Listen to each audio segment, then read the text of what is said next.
Ma'asyiral muslimina rahimakumullah. Mengawali khutbah ini, mari kita bersama-sama bersyukur kepada Allah Subhanahu wa taala atas limpahan nikmat dan karunia yang telah diberikan kepada kita semua dengan ucapan alhamdulillahirabbil alamin. Khususnya nikmat iman dan nikmat sehat sehingga kita bisa terus istiqamah ibadah dan kewajiban kita semua.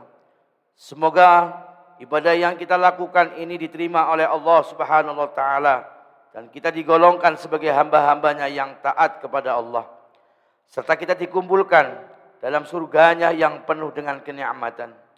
Salawat serta salam mari senantiasa kita haturkan kepada junjungan kita, baginda Nabi Agung Nabi Muhammad sallallahu alaihi wasallam, yang telah mengajarkan kita semua nilai-nilai kesopanan dan adab yang luhur serta akhlakul karimah, sehingga bisa menjadikan kita insan yang berakhlakul karimah, sopan dan memiliki etika yang mulia. Semoga Allah melimpahkan keselamatan dan kesejahteraan kepada keluarganya, para sahabatnya dan umatnya semua. Amin amin ya rabbal alamin. Selanjutnya sebagai awal dari memulai khutbah Jumat di atas mimbar yang mulia ini, kami selaku khatib mengajak terutama pada diri kami sendiri, keluarga dan semua jamaah yang turut hadir pada pelaksanaan sholat Jumat pada siang hari ini untuk terus berusaha meningkatkan ketakwaan kita kepada Allah Subhanahu wa taala dengan hakikat takwa yang sesungguhnya, dengan menjalankan semua yang diperintahkan oleh Allah dan menjauhi semua larangan-larangannya. Mari kita kuatkan iman kita, kita tingkatkan ketakwaan kita teguhkan akidah kita, dan kita upayakan istiqamah dalam diri kita untuk mengerjakan ibadah kepada Allah Subhanahu wa taala. Sebab hanya dengan cara inilah kita semua akan mendapatkan, kita semua akan menjadi hamba yang selamat baik di dunia maupun di akhirat. Wa tazawwadu fa inna khairu zati taqwa wattaquni ya ulil albab, yang artinya bawalah bekal karena sesungguhnya sebaik-baik bekal adalah ketakwaan, dan bertakwalah kepadaku Allah wahai orang-orang yang mempunyai akal sehat.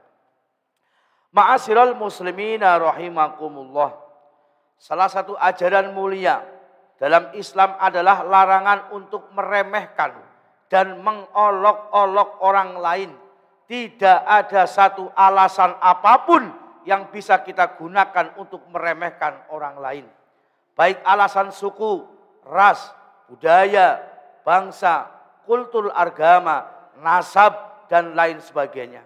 Khususnya di Indonesia yang notabene terdiri dari berbagai macam suku, agama, dan budaya. Saling menghormati dan saling memuliakan orang lain merupakan salah satu pilar penting dalam Islam. Tujuannya adalah agar kerukunan antar sesama terus terjalin erat. Karenanya kita semua tidak diperbolehkan untuk saling meremehkan dan merendahkan orang lain dalam keadaan apapun. Sebab bisa jadi mereka yang kita remehkan, mereka yang kita olok-olok, mereka yang kita rendahkan lebih baik dan lebih mulia di sisi Allah Subhanahu wa taala daripada kita yang mengolok-olok, daripada kita yang meremehkan. Hal sebagaimana terekam dalam Al-Qur'an.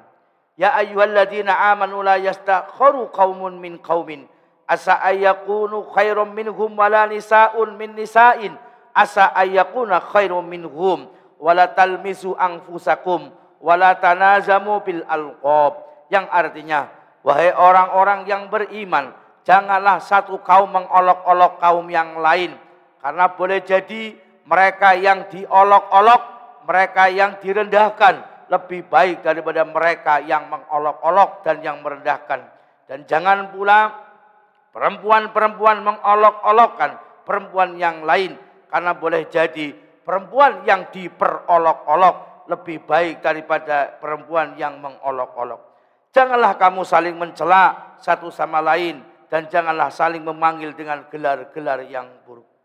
Asy-Syaikh Wahbah bin Mustafa Az-Zuhaili dalam kitab tafsirnya menjelaskan bahwa ayat ini merupakan etika setiap mukmin dengan orang mukmin yang lainnya dan etika setiap mukmin dengan sesama manusia secara umum.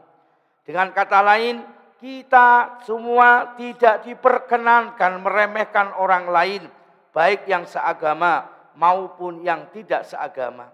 Kita tidak diperkenankan meremehkan sesama muslim, mengolok-olok sesama muslim, merendahkan sesama muslim. Karena bisa jadi mereka yang kita olok-olok, mereka yang kita rendahkan, mereka yang kita caci lebih mulia di sisi Allah Subhanahu wa taala. Kita juga tidak diperkenankan meremehkan pemeluk agama lain. Bukan berarti karena mereka lebih mulia daripada umat Islam. Tentu tidak demikian. Barometer kemuliaan setiap orang hanyalah ketakwaan. Hanya saja bisa jadi nasib akhir hayat mereka yang lebih mulia dari kita karena masuk Islam. Salah satu contohnya adalah sahabat Nabi yang terkenal sebagai seorang pemberani, yaitu Sayyidina Umar ibn Khattab. Sayyidina Umar ibn Khattab merupakan salah satu sahabat Nabi yang memiliki masa lalu yang kelam. Bahkan sebelum masuk Islam, ia adalah orang yang sangat berambisi untuk membunuh baginda Nabi besar Muhammad SAW. Namun apa? Hendak dikata takdir Allah berkata lain. Justru setelah Umar memeluk Islam, ia menjadi sahabat yang sangat dekat dengan Rasulullah dan menjadi kebanggaan umat Islam. Inilah salah satu alasan kenapa kita semua tidak diperkenankan meremehkan pemeluk agama lain. Ma'asyiral muslimina rahimakumullah. Al-Hujatul Islam Abu Hamid Al-Ghazali dalam kitabnya Bidayatul Hidayah memberikan 5 tips kita semua agar tidak meremehkan, agar tidak mudah gampang meremehkan, merendahkan, mengolok-olok orang lain dalam keadaan seperti apapun. Baik pada yang lebih tua, lebih muda, beda suku, beda budaya, dan beda nasab. Bahkan pada non-muslim sekalipun, cara pertama adalah Al-Imamul Ghazali menjelaskan bahwa jika kita bertemu orang yang lebih muda, maka katakanlah, maka yakinilah dalam hati bahwa kemaksiatan dan dosa yang ia lakukan lebih sedikit dari maksiat dosa yang pernah kita perbuat. Maka sudah pasti dia lebih baik dan lebih mulia dari kita. Cara yang kedua, ketika kita bertemu dengan orang yang lebih tua, maka kita harus yakin bahwa ibadahnya dan kebaikannya yang ia lakukan lebih banyak daripada kebaikan dan ibadah kita. Dengan demikian tentu ia juga lebih baik dan lebih mulia daripada kita. Cara ketiga, ketika kita melihat orang yang berilmu, maka katakanlah dalam hati bahwa ia merupakan ia sudah mendapatkan kemuliaan dan anugerah dari Allah yang berupa pengetahuan dan semua ibadahnya dan perbuatannya akan berlandaskan ilmu. Tentu itu lebih baik dan lebih mulia daripada kita. Cara keempat yaitu ketika bertemu dengan orang yang bodoh, maka katakanlah dalam hati bahwa jika ia melakukan kesalahan, maka hakikatnya kesalahan itu disebabkan ketidaktahuannya atau kebodohannya. Sementara kita melakukan kesalahan disertai pengetahuan, tentu itu juga lebih baik daripada kita. Tidak hanya itu, bahkan cara kelima, kita juga tidak boleh meremehkan orang yang tidak seagama dengan kita. Caranya adalah ketika ia bertemu dengan mereka, ketika kita bertemu dengan mereka, maka katakanlah dalam hati, tidak ada yang tahu pada akhir hayat setiap orang. Bisa jadi ia akan masuk Islam dan semua dosa-dosanya akan diampuni oleh Allah. Dan bisa juga kita tersesat dan mati dalam keadaan su'ul khotimah. Na'udzubillah, summa na'udzubillah min dalik. Ma'asyiral muslimin yang dirahmati Allah Subhanahu wa taala. Itulah alasan-alasan yang harus selalu kita ingat agar tidak mudah meremehkan, merendahkan, mengolok-olok orang lain dengan keadaan apapun dan status apapun. Islam tidak memperbolehkan pemeluknya untuk meremehkan orang lain. Islam tidak mengajarkan pemeluknya untuk mengolok-olok orang lain. Islam tidak membenarkan perbuatan untuk merendahkan orang lain. Sebab kemuliaan sejati adalah hanyalah bisa diraih dengan ilmu dan keimanan. Sebagaimana ditegaskan dalam Al-Quran. Yarfa'illahil ladhina amanu minkum walladhina utul ilma darajat. Wallahu bima ta'amaluna khabir. Yang artinya niscaya Allah akan mengangkat derajat orang-orang yang beriman di antaramu dan orang-orang yang diberi ilmu beberapa derajat. Dan Allah mengetahui apa yang Allah kerjakan. Dan Allah mengetahui apa yang kamu kerjakan. Karena itu, mari kita semua terus berusaha untuk terus belajar meningkatkan keimanan kita kepada Allah Subhanahu wa taala.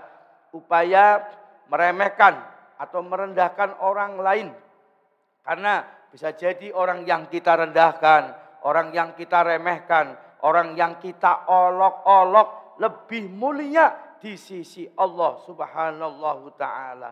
Mari semoga dengan umur kita Allah memberikan hidayah kepada kita sehingga kita menjadi hamba-hamba yang berakhlakul karimah. Amin amin ya rabbal alamin.